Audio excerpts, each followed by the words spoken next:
चलिए स्टूडेंट्स, अब हम अपना नया चैप्टर स्टार्ट करते हैं जिसका नाम है सर्कल्स। देखिए, सर्कल्स को ज्योमेट्रिकली समझने से पहले हम अपने आसपास के कुछ ऑब्जेक्ट्स को देखते हैं। स्टूडेंट्स, यहां पर एक कॉइन है और इस कॉइन की शेप को आप ध्यान से देखिए, किस तरह की शेप है।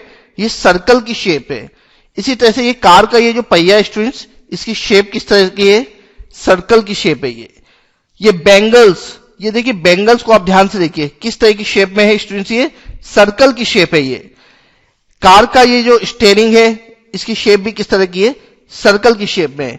इसी तरह से स्टूडेंट्स, ये वॉच, ये केक और ये जो टेबल का टॉप है, इनकी शेप भी सर्कल की शेप है। तो स्टूडेंट्स, अब आप समझ गए होंगे कि सर्कल हमारे लिए कितना इंपॉर्टेंट है। हमारे आसपास के जो ऑब्जेक्ट्स होते हैं, उन ऑब्जेक्ट्स में सर्कल बहुत ज्यादा पाया जाता है। यानी सर्कल हमारे लिए बहुत कॉमन भी है और बहुत ज्यादा इंपॉर्टेंट भी है। चलिए स्टूडेंट्स, अब हम इस चैप्टर का फर्स्ट सेक्शन स्टार्ट करते हैं।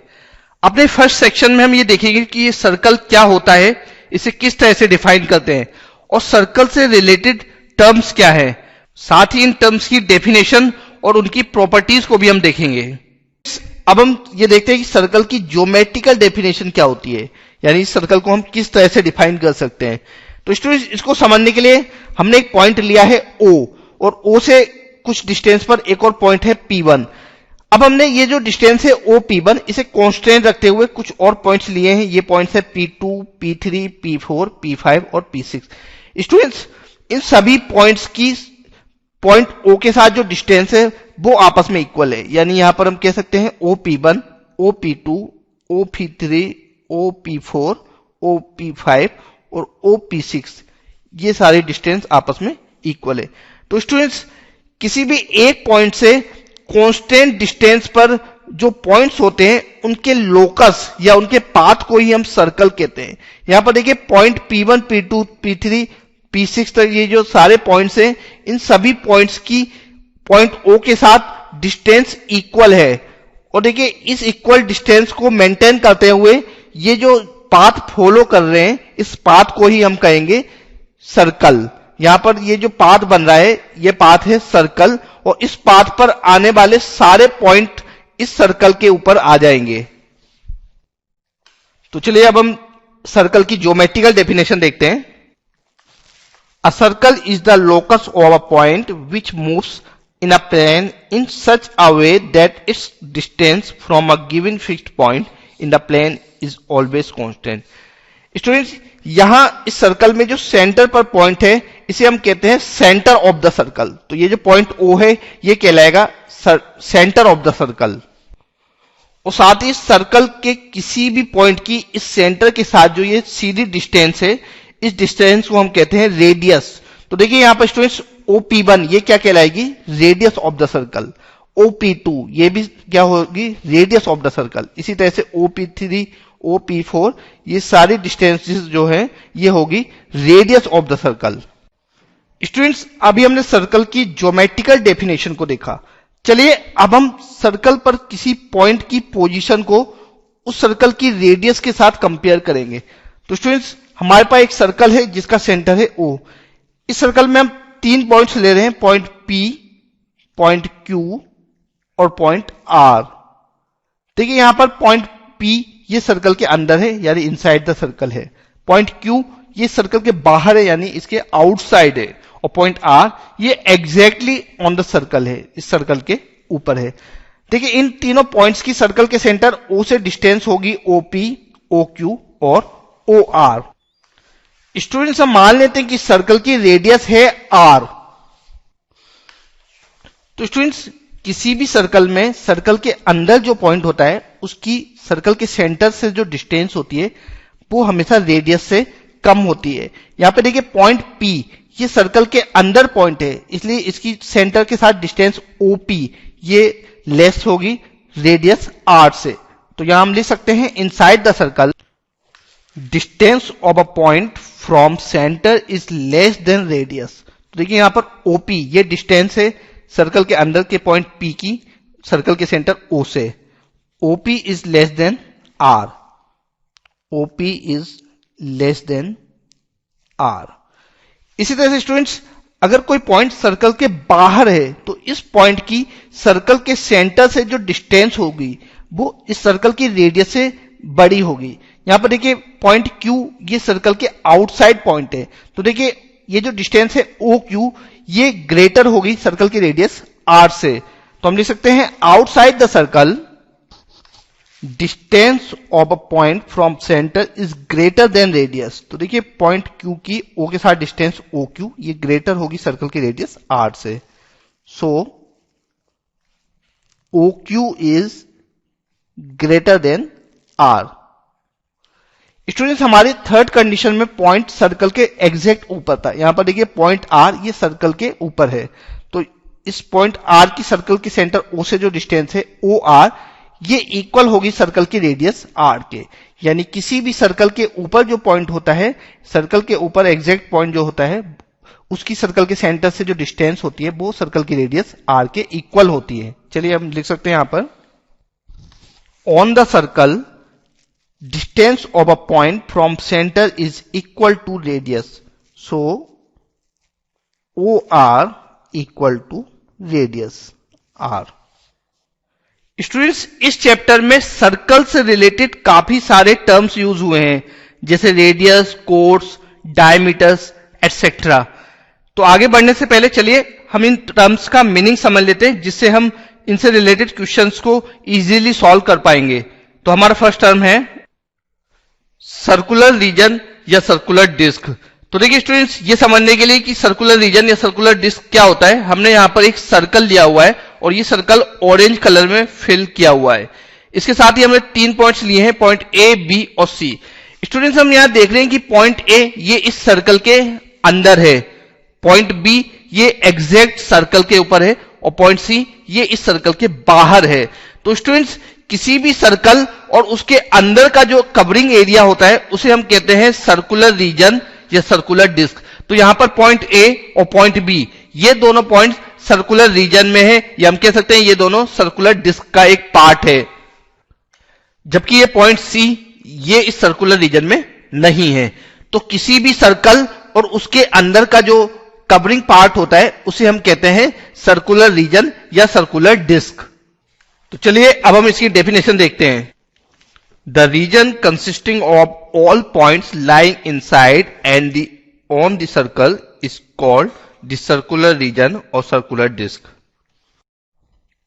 चलिए स्टूडेंट्स हमारे नेक्स्ट टर्म देखते हैं, ये टर्म है सीकेंट। तो देखते हैं क्या होता है सीकेंट। तो स्टूडेंट्स यहां पर एक सर्कल दिया हुआ है हमें, हम इस सर्कल के थ्रू कई सारी लाइंस ड्रॉ कर सकते हैं जो कि इस सर्कल को 2 पॉइंट से टच करते हुए पास हो सकती है। देखिए ये सारी लाइंस है जो इस सर्कल को 2 पॉइंट से टच करते हुए पास हो रही है। तो स्टूडेंट्स ये जो लाइंस हैं इन्हीं को हम कहते हैं सीकेंट, यानी ऐसी कोई भी लाइन जो सर्कल को 2 पॉइंट से टच करते हुए पास हो वो कहलाती है सीकेंट। तो ये लाइन क्या है स्टूडेंट्स, सीकेंट। ये वाली लाइन भी क्या है, सीकेंट। और ये सारी लाइंस क्या है स्टूडेंट्स, सीकेंट, क्योंकि ये सब सर्कल को 2 पॉइंट से टच करते हुए पास हो रही है। तो चलिए पहले हम इसकी डेफिनेशन लिखते हैं secant. A line which intersects a circle in 2 distinct point is called a secant of the circle. Secant के बाद स्टूडेंट्स अब हम देखते हैं कि ये टेंजेंट्स क्या होता है, टेंजेंट्स। तो स्टूडेंट्स इस सर्कल पर हम कुछ ऐसी लाइंस भी ड्रॉ कर सकते हैं जो इस सर्कल को एग्जैक्ट 1 पॉइंट से टच करते हुए पास हो। देखिए इस तरह की कुछ लाइंस हो सकती हैं जो इस सर्कल को केवल 1 पॉइंट पर टच करते हुए पास हो रही है। देखिए यहां पर ये लाइन इस सर्कल को केवल 1 पॉइंट पर टच करते हुए पास हो रही है। इस तरह की और भी लाइंस हो सकती है स्टूडेंट। देखिए यहां पर ये भी इस तरह की ही एक लाइन है। इनफैक्ट हम किसी भी डायरेक्शन में इस तरह की लाइंस को ड्रॉ कर सकते हैं। देखिए स्टूडेंट्स ये जो सारी लाइंस है ये सर्कल को केवल 1 पॉइंट पर टच करते हुए पास हो रही है। तो स्टूडेंट्स इन्हीं लाइंस को हम कहते हैं टेंजेंट्स। ऐसी कोई भी लाइन जो सर्कल को 1 पॉइंट पर टच करते हुए पास होती हो वो लाइन कहलाती है टेंजेंट्स। तो ये लाइन क्या है स्टूडेंट्स, टेंजेंट। ये भी क्या है, टेंजेंट। ये भी क्या है, टेंजेंट। तो सेकेंट और टेंजेंट में क्या डिफरेंस है, सीकेंट सर्कल को 2 पॉइंट्स पर टच करते हुए पास होती है, जबकि टेंजेंट सर्कल को केवल 1 पॉइंट पर टच करते हुए पास होती है। तो चलिए सबसे पहले हम टेंजेंट की डेफिनेशन लिखते हैं। A line that intersects the circle in exactly one point is called a tangent to the circle. Students, हमारी नेक्स्ट टर्म है रेडियस। देखिए, रेडियस को समझने के लिए हमने यहां पर एक सर्कल लिया हुआ है जिसका सेंटर है O। इस सर्कल पर हम एक पॉइंट ले लेते हैं, पॉइंट P1, और इस पॉइंट P1 को सर्कल के सेंटर O के साथ ज्वाइन कराते हैं। तो स्टूडेंट्स, यहां हमने सर्कल पर एग्जिस्ट एक पॉइंट P1 को सर्कल के सेंटर O के साथ ज्वाइन करा दिया। तो स्टूडेंट्स, किसी भी सर्कल के पॉइंट को सेंटर के साथ ज्वाइन कराने वाली जो लाइन होती है उसे हम कहते हैं रेडियस ऑफ द सर्कल। तो यहां पर OP1 क्या होगी? Radius of the circle. इसी तरह से अगर हम इस सर्कल पर एक और पॉइंट ले लें P2 और इस पॉइंट को सर्कल के सेंटर O के साथ ज्वाइन करा दें, तो इससे ये जो लाइन बन रही है OP2, ये भी क्या कहलाएगी? इस सर्कल की रेडियस।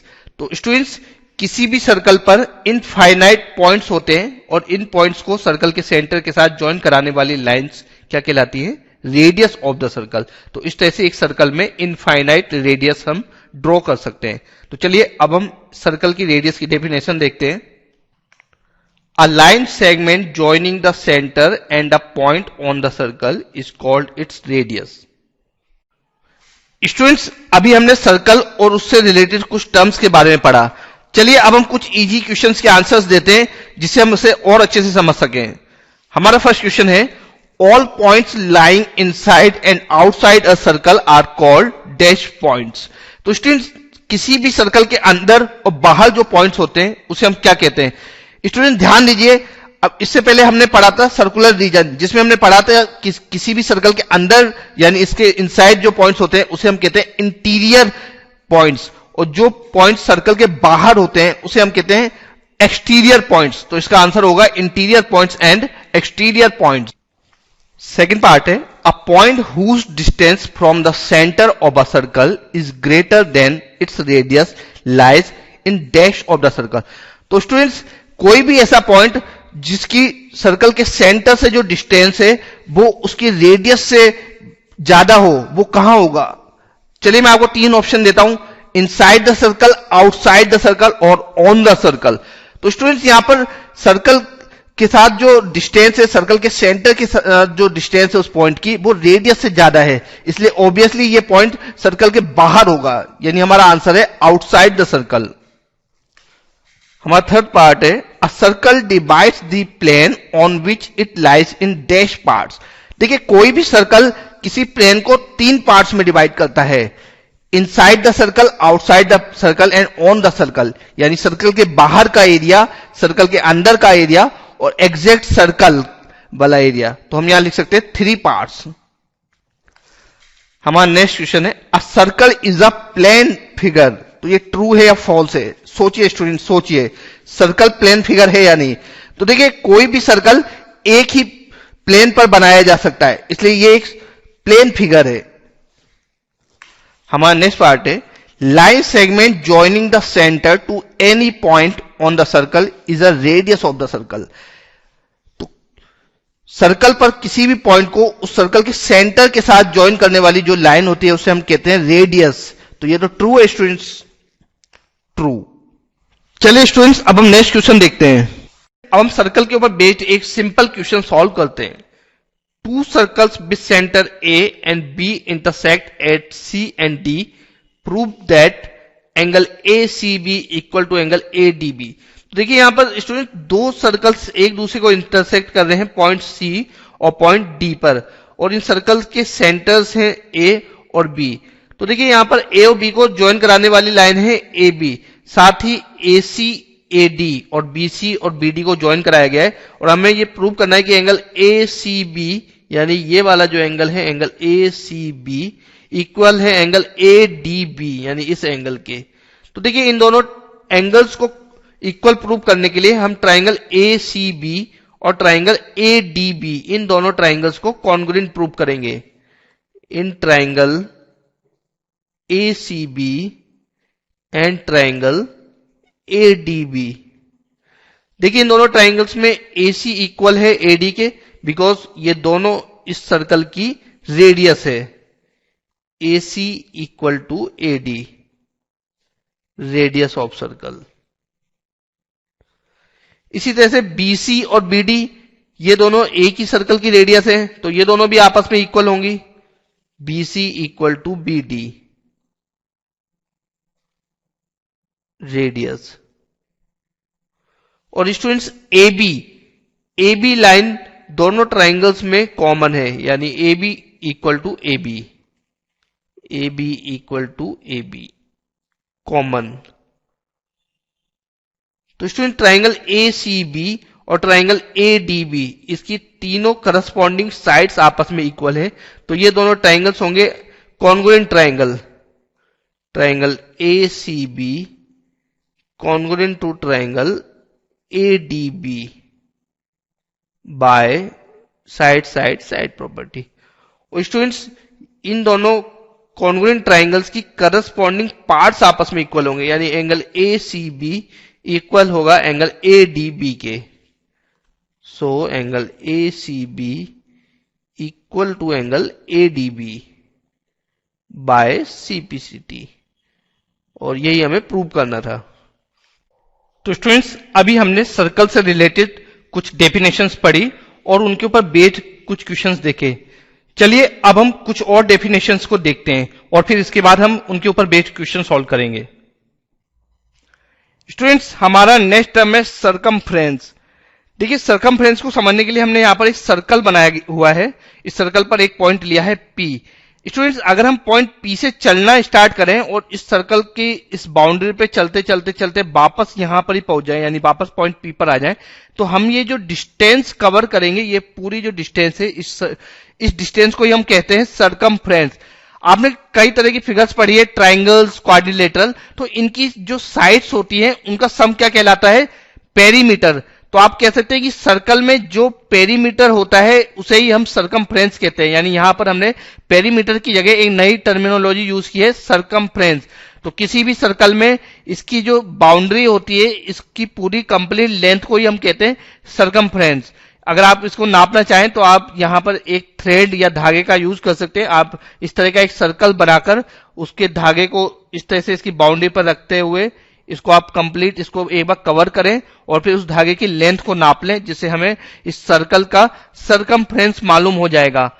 स्टूडेंट सरकमफ्रेंस और रेडियस, सर्कल की रेडियस और सरकमफ्रेंस के बीच में एक रिलेशन होता है, पर उसको पढ़ने से पहले हम पहले एक सरकमफ्रेंस की फॉर्मल डेफिनेशन लिखते हैं। The perimeter of a circle is called its circumference. अब स्टूडेंट्स हम देखते हैं कि सर्कल के सरकमफ्रेंस और उसकी रेडियस के बीच में क्या रिलेशन होता है। तो यहां पर देखिए C जो कि रिप्रेजेंट कर रहा है सरकमफ्रेंस को, circumference is equal to 2 pi r।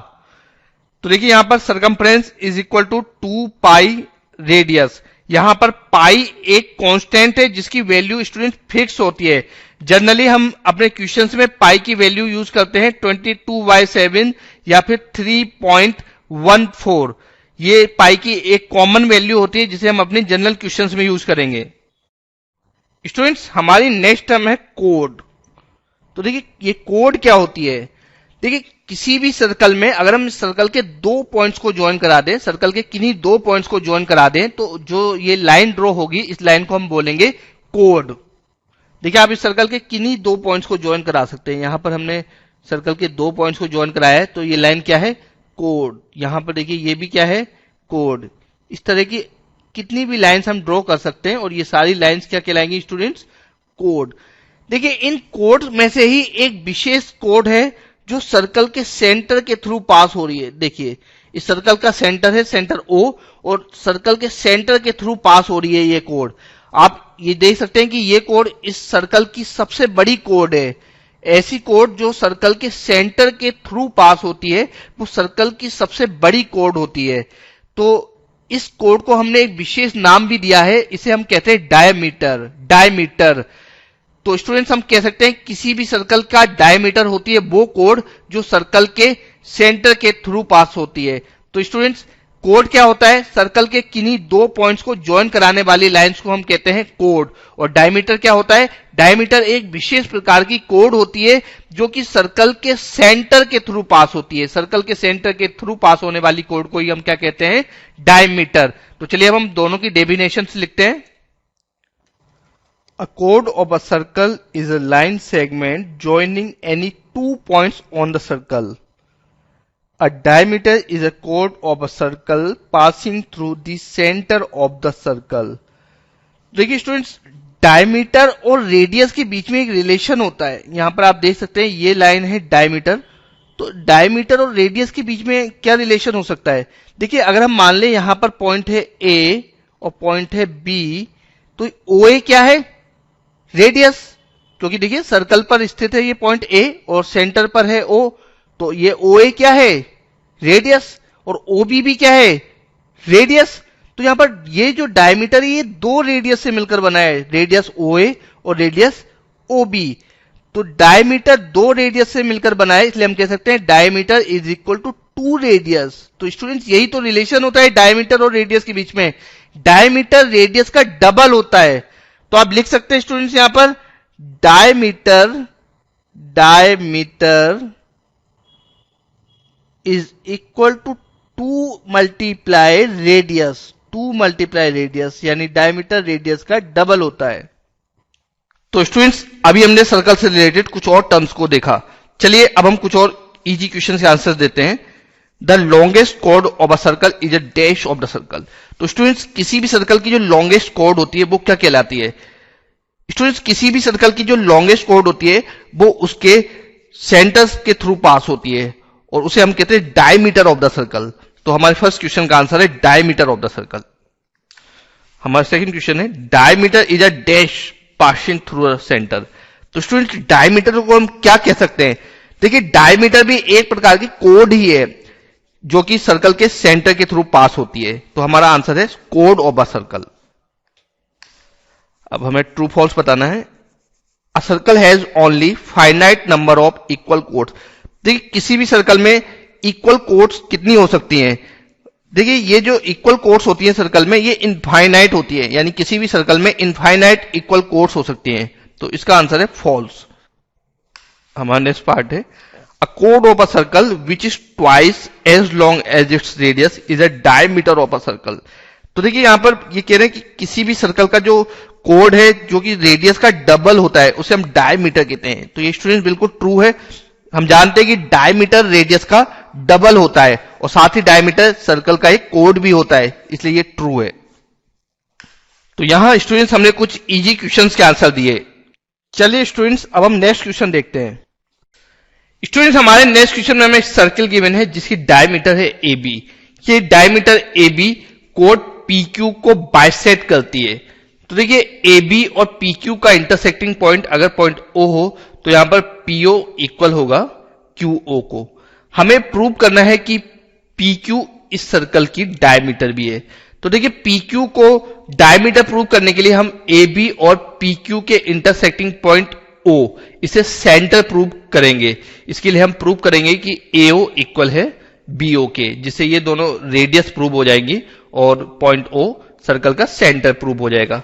तो देखिए यहां पर हम triangle O A B Q, triangle O A Q और ट्राइंगल ओ बी पी इन दोनों ट्राइंगल्स को कॉन्ग्रुएंट प्रूव करेंगे. तो हम लिख सकते हैं in triangle O A Q and triangle O B P. देखिए नौ ट्राइंगल्स में ओ क्यू इक्वल है ओपी के. OP is equal to O Q, ये हमें गिवन है. देखिए ये वाला जो एंगल है एंगल ओ क्यू ए और एंगल ओ पी बी, ये दोनों एंगल्स आपस में इक्वल होंगे क्योंकि ए क्यू पैरेलल गिवन है पी बी के और ये दोनों एंगल्स ऑल्टरनेट इंटीरियर एंगल्स होंगे. Angle O P B equal to angle O Q A, alternate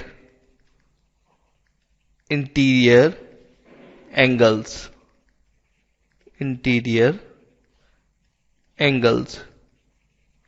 इसी के साथ एंगल ए ओ क्यू, ये जो एंगल है एंगल ए ओ क्यू और एंगल बी ओ पी, ये वाला एंगल, ये दोनों एंगल भी एक दूसरे के इक्वल हो गए क्योंकि दोनों वर्टिकल अपोजिट एंगल्स हैं. Angle BOP equal to angle AOQ,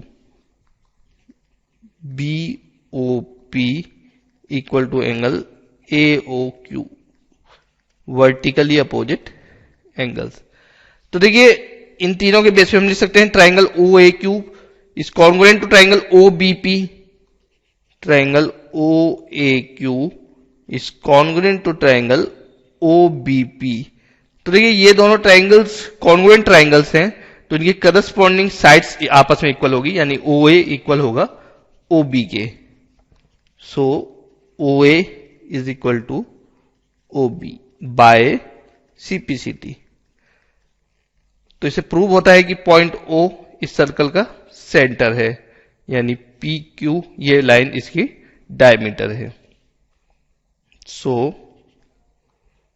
O is centre of circle